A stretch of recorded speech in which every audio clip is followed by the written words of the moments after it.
Islamisation اور نظام روحانیت، نظام اصلاحات۔ اسلامی فلاحی ریاست اور سیکولر فلاحی ریاست میں ایک بنیادی فرق یہ ہے کہ جہاں سیکولرزم روحانیت کو انسان کا ذاتی اور داخلی معاملہ قرار دیتا ہے، وہاں پورا اسلامی معاشرہ روحانیت ہی کی بنیاد پر استوار رہتا ہے، اور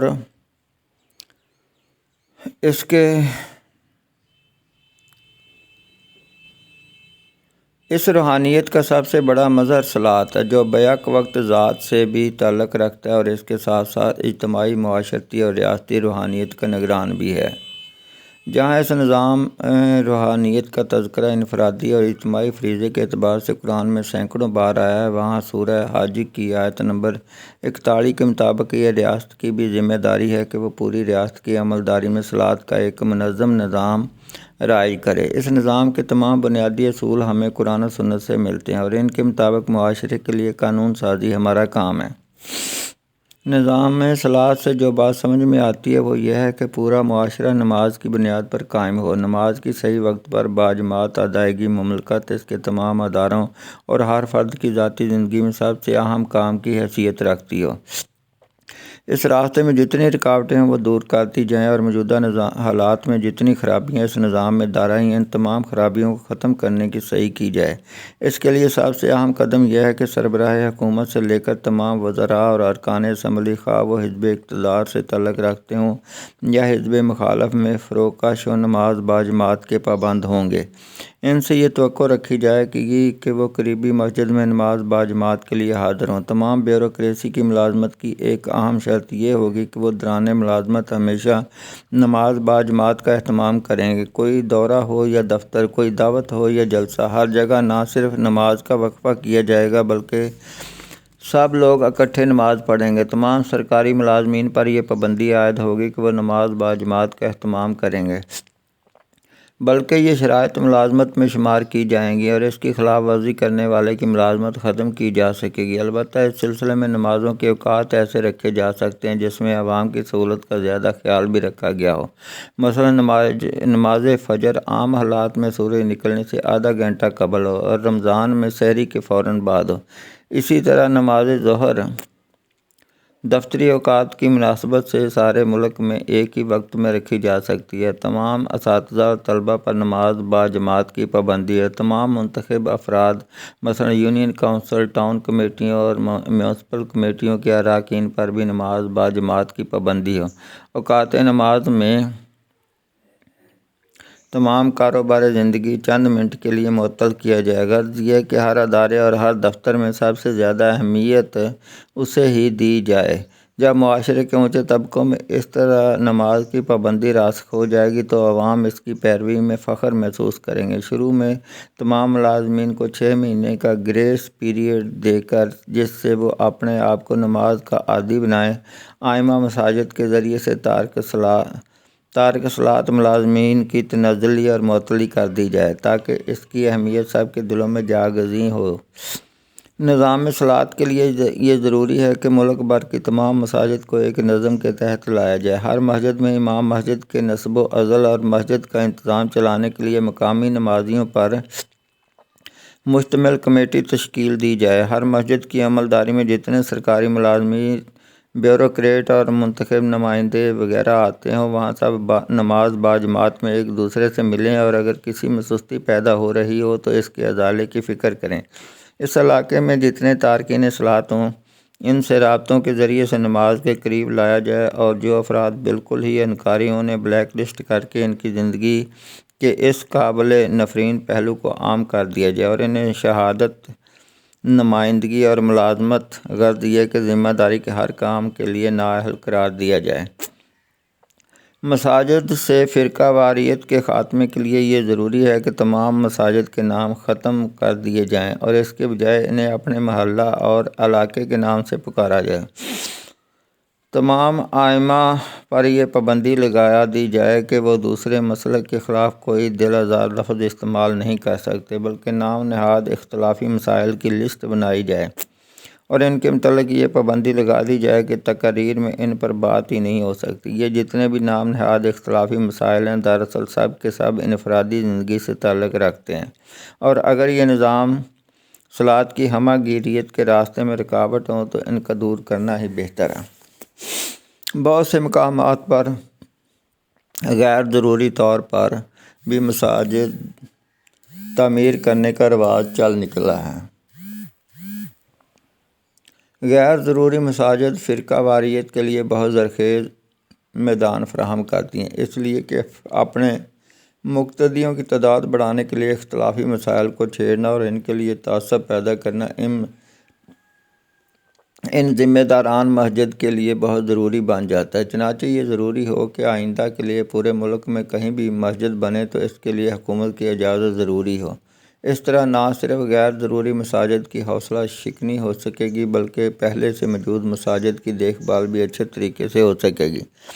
ائمہ مساجد کے ادارے کو بھی بہتر بنانے کی ضرورت ہے۔ فی الحال مدارس اسلامیہ سے فارغ شدہ حضرات اس ضرورت کو پورا کرتے ہیں، لیکن بدقسمتی سے چونکہ ان میں سے اکثر مدارس فرقہ بندی کی بنیاد پر قائم ہیں، اس لیے ان ائمہ کی تقاریر میں ہمیشہ وہی عکس نظر آتا ہے۔ چنانچہ ہماری تجویز یہ ہے کہ ہر ڈویژن کی سطح پر ائمہ مساجد بڑھنے کے ادارے قائم کیے جائیں، جس میں داخلے کے لیے اس کے سوا اور کوئی قید نہ ہو کہ کورس کے بعد کامیاب فرد کم از کم 5 سال تک کسی مسجد میں امامت کے فرائض انجام دے گا۔ ان اداروں میں 2 سال تک دعوت اکیڈمی کی طرز پر تربیت دی جائے۔ ائمہ مساجد کو باقاعدہ تنخواہ دینی چاہیے۔ تنخواہ موجودہ حالات میں گریڈ 14 سے گریڈ 17 تک ہو سکتی ہے۔ اس کے ساتھ ساتھ ہر امام مسجد کے لیے مسجد کے ساتھ ایک دکان بھی ہونی چاہیے تاکہ وہ اپنی تنخواہ کے علاوہ کچھ اور رزق حلال بھی کما سکے۔ اس کے علاوہ اسے مسجد کے قریب ایک گھر کی فراہمی بھی اہالیہ محلہ کی ذمہ داری ہے۔ نظام صلاۃ میں نماز جمعہ بہت اہمیت رکھتی ہے۔ اس ضمن میں یہ بات ضروری ہے کہ عملی تقاضوں کے تحت اس کی اثر نو منصوبہ بندی کی جائے۔ ہمارے خیال میں یہ مناسب ہوگا کہ نماز جمعہ کے لیے کم از کم یونٹ 10,000 افراد پر مشتمل ہو۔ اس طرح گویا ایک جماعت کم از کم تقریباً 2,500-3 ہزار افراد پر مشتمل ہوگی۔ آج کل ہر گلی اور محلہ کی مسجد میں نماز جمعہ پڑھنے کا جو رواج نکلا ہے، اس نے اس کے اہتمام کا سارا مقصد ہی فوت کر دیا ہے۔ نماز جمعہ کو اس طرح بھی ترتیب دیا جا سکتا ہے کہ اس کی حد بندی یونین کونسل، ٹاؤن کمیٹی یا میونسپل کمیٹی کے مختلف وارڈز کی حد کے ساتھ مربوط کی جائے۔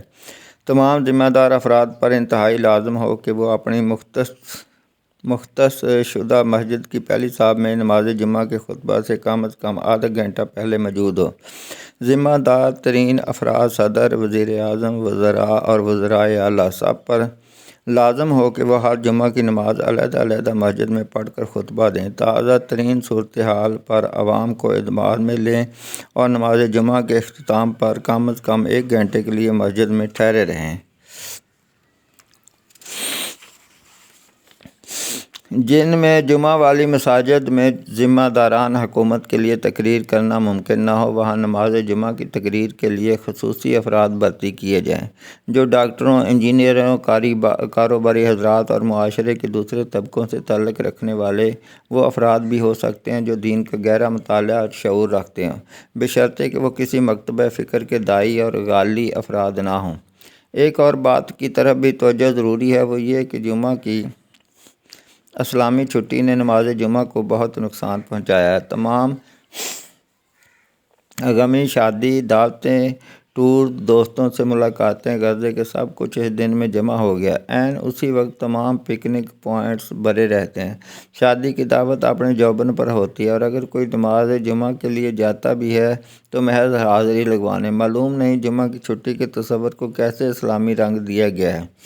جب جمعہ کے دن آدھی چھٹی ہوتی تھی تو مسجدیں بھری رہتی تھیں اور جمعہ کی نماز کا خیال زیادہ رکھا جاتا تھا۔ ہمارے نزدیک اس کا حل یہ ہے کہ یا تو حسب سابق جمعہ کے دن آدھی چھٹی ہو یا پھر جمعہ اور ہفتہ دونوں دنوں کی چھٹی ہو، اور جمعہ کے دن بعد از نماز جمعہ تک ہر قسم کے فنکشنز اور شادی بیاہ کے جلوسوں وغیرہ پر مکمل پابندی عائد کی جائے۔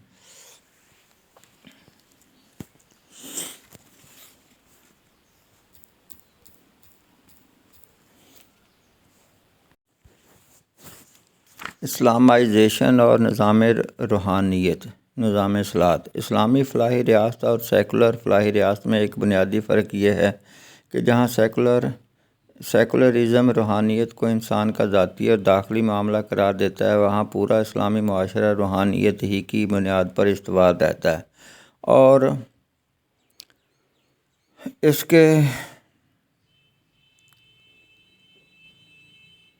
اس روحانیت کا سب سے بڑا مظہر صلاۃ ہے، جو بیک وقت ذات سے بھی تعلق رکھتا ہے اور اس کے ساتھ ساتھ اجتماعی، معاشرتی اور ریاستی روحانیت کا نگران بھی ہے۔ جہاں اس نظام روحانیت کا تذکرہ انفرادی اور اجتماعی فریضے کے اعتبار سے قرآن میں سینکڑوں بار آیا ہے، وہاں سورہ حج کی آیت نمبر 41 کے مطابق یہ ریاست کی بھی ذمہ داری ہے کہ وہ پوری ریاست کی عملداری میں صلاۃ کا ایک منظم نظام رائج کرے۔ اس نظام کے تمام بنیادی اصول ہمیں قرآن و سنت سے ملتے ہیں، اور ان کے مطابق معاشرے کے لیے قانون سازی ہمارا کام ہے۔ نظام میں صلاۃ سے جو بات سمجھ میں آتی ہے وہ یہ ہے کہ پورا معاشرہ نماز کی بنیاد پر قائم ہو، نماز کی صحیح وقت پر باجماعت ادائیگی مملکت اس کے تمام اداروں اور ہر فرد کی ذاتی زندگی میں سب سے اہم کام کی حیثیت رکھتی ہو۔ اس راستے میں جتنی رکاوٹیں ہیں وہ دور کرتی جائیں، اور موجودہ حالات میں جتنی خرابیاں اس نظام میں دارا ہیں، ان تمام خرابیوں کو ختم کرنے کی صحیح کی جائے۔ اس کے لیے سب سے اہم قدم یہ ہے کہ سربراہ حکومت سے لے کر تمام وزراء اور ارکان اسمبلی، خواہ وہ حزب اقتدار سے تعلق رکھتے ہوں یا حزب مخالف میں فروکش و نماز باجماعت کے پابند ہوں گے۔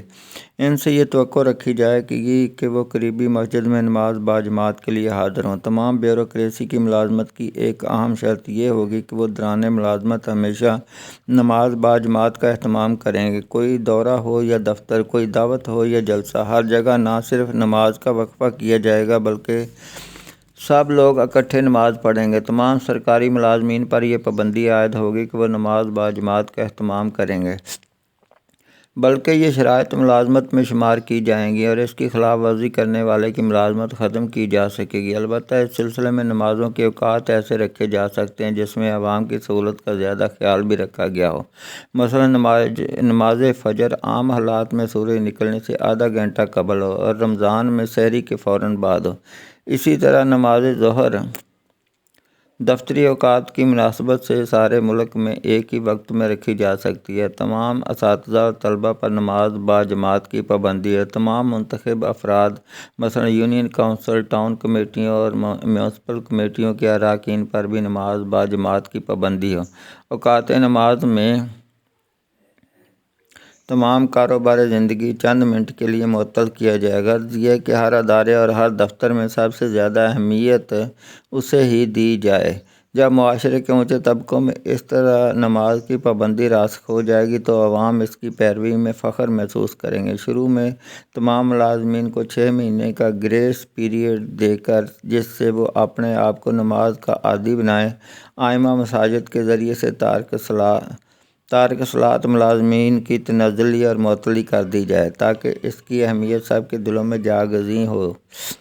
نظام صلاۃ کے لیے یہ ضروری ہے کہ ملک بھر کی تمام مساجد کو ایک نظم کے تحت لایا جائے۔ ہر مسجد میں امام مسجد کے نصب و عزل اور مسجد کا انتظام چلانے کے لیے مقامی نمازیوں پر مشتمل کمیٹی تشکیل دی جائے۔ ہر مسجد کی عملداری میں جتنے سرکاری ملازمین، بیوروکریٹ اور منتخب نمائندے وغیرہ آتے ہوں، وہاں سب نماز باجماعت میں ایک دوسرے سے ملیں، اور اگر کسی میں سستی پیدا ہو رہی ہو تو اس کے ازالے کی فکر کریں۔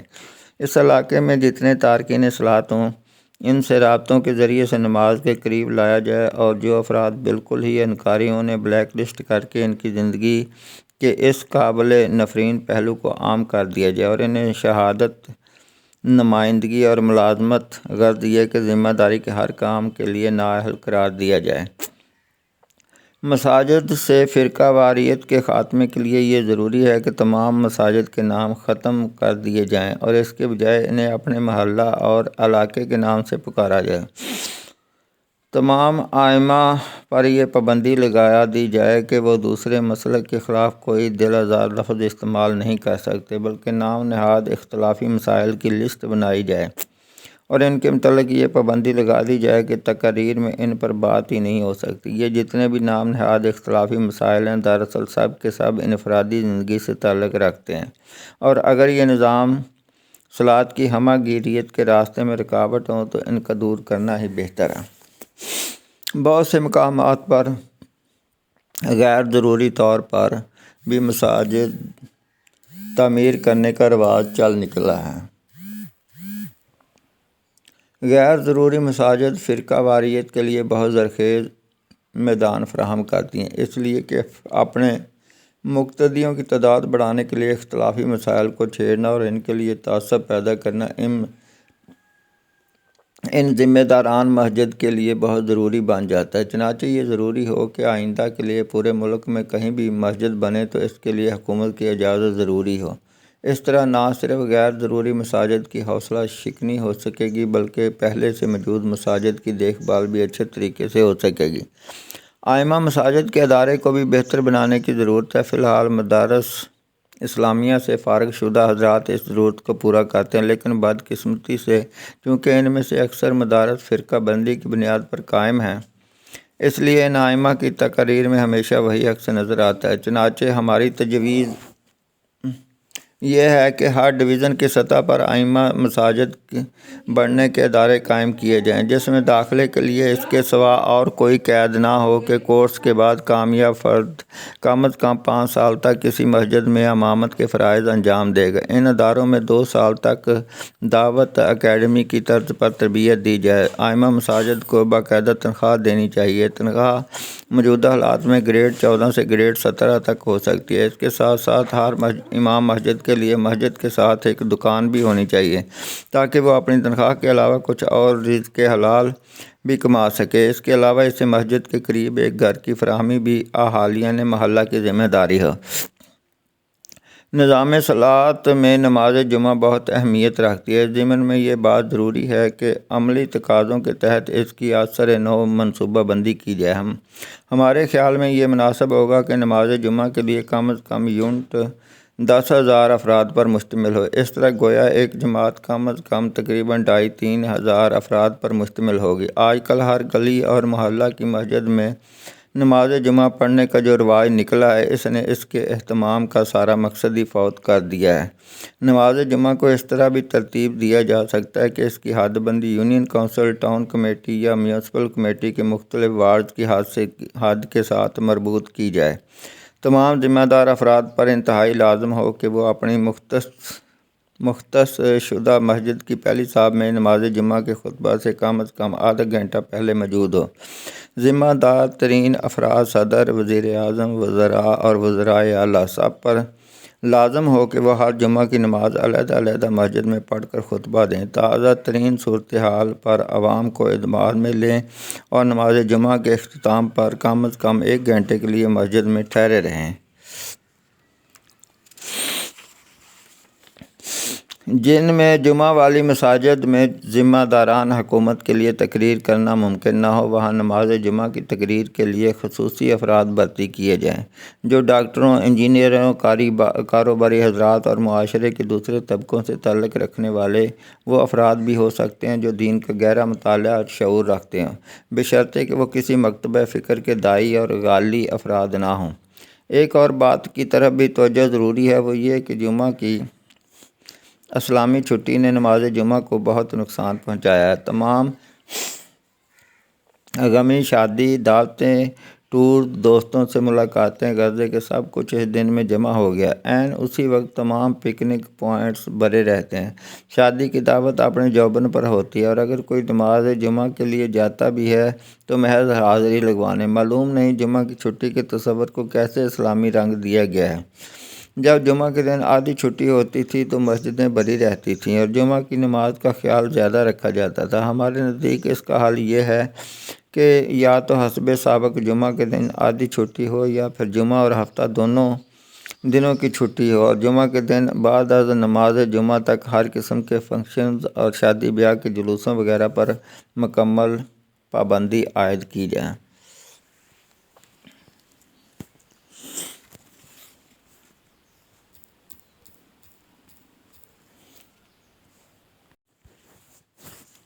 اسلامائزیشن اور نظام روحانیت، نظام صلاۃ۔ اسلامی فلاحی ریاست اور سیکولر فلاحی ریاست میں ایک بنیادی فرق یہ ہے کہ جہاں سیکولرزم روحانیت کو انسان کا ذاتی اور داخلی معاملہ قرار دیتا ہے، وہاں پورا اسلامی معاشرہ روحانیت ہی کی بنیاد پر استوار رہتا ہے اور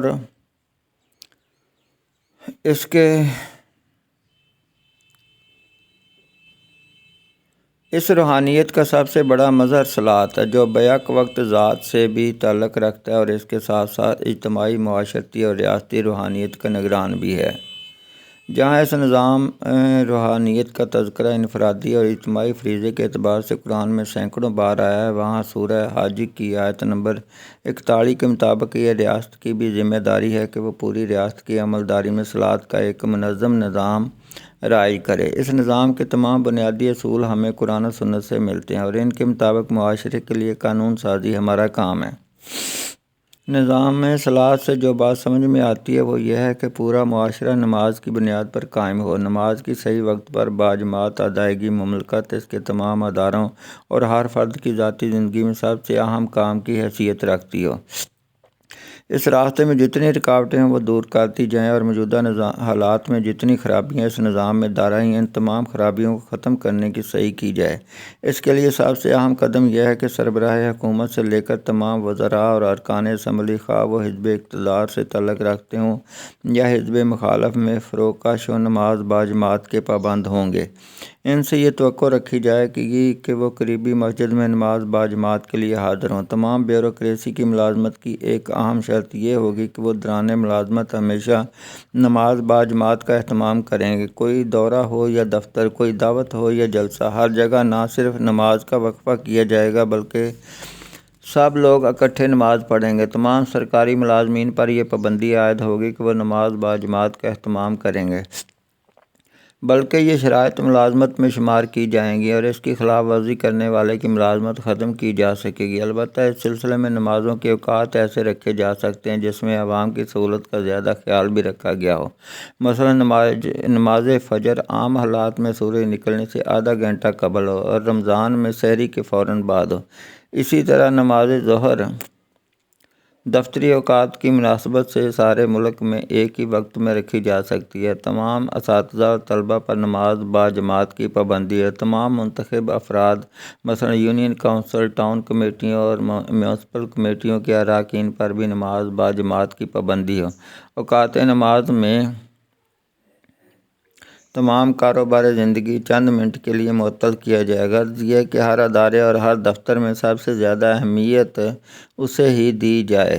جب معاشرے کے اونچے طبقوں میں اس طرح نماز کی پابندی راسخ ہو جائے گی تو عوام اس کی پیروی میں فخر محسوس کریں گے۔ شروع میں تمام ملازمین کو 6 مہینے کا گریس پیریڈ دے کر، جس سے وہ اپنے آپ کو نماز کا عادی بنائیں، ائمہ مساجد کے ذریعے سے تارک صلات ملازمین کی تنزلی اور معطلی کر دی جائے تاکہ اس کی اہمیت سب کے دلوں میں جاگزیں ہو۔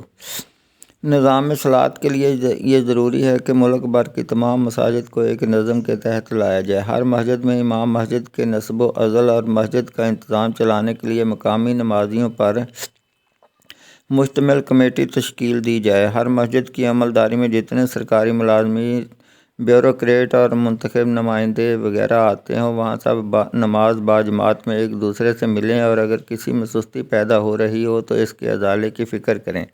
اس علاقے میں جتنے تارکین صلات ہوں ان سے رابطوں کے ذریعے سے نماز کے قریب لایا جائے اور جو افراد بالکل ہی انکاری ہیں انہیں بلیک لسٹ کر کے ان کی زندگی کے اس قابل نفرین پہلو کو عام کر دیا جائے اور انہیں شہادت، نمائندگی اور ملازمت، غرض یہ کہ ذمہ داری کے ہر کام کے لیے نااہل قرار دیا جائے۔ مساجد سے فرقہ واریت کے خاتمے کے لیے یہ ضروری ہے کہ تمام مساجد کے نام ختم کر دیے جائیں اور اس کے بجائے انہیں اپنے محلہ اور علاقے کے نام سے پکارا جائے۔